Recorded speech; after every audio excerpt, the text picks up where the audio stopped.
chacun reçoit dans sa vie de l'amertume. Et cette amertume, c'est pour son bien, c'est sa guérison. C'est comme un petit enfant, on lui donne un médicament qui est amer, il ne comprend pas, il croit qu'on l'aime plus parce qu'on ne lui donne pas des caramels. Mais là, on lui donne un truc qui va le guérir, il ne comprend pas. Donc, mais nous, on est au même degré. On nous envoie de l'amertume pour nous guérir. Dieu ne fait jamais de mal ni d'injustice à personne. S'il envoie à quelqu'un de l'amertume, c'est pour le guérir. Mais, comme il sait, dans son infinie sagesse et connaissance, combien cette personne peut supporter, il ne va pas lui envoyer 1 milligramme de plus que ce qu'il peut supporter.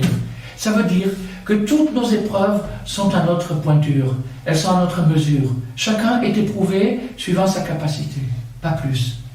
Alors quand on sait ça, c'est tout à fait différent.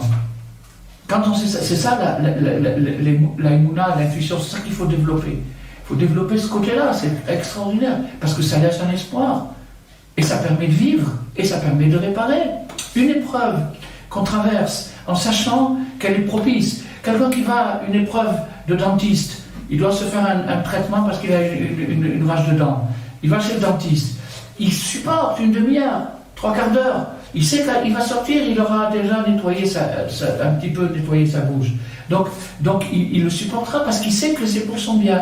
Donc maintenant, quand on est en train de souffrir dans n'importe quel sens de l'amertume, alors ça s'appelle le maror.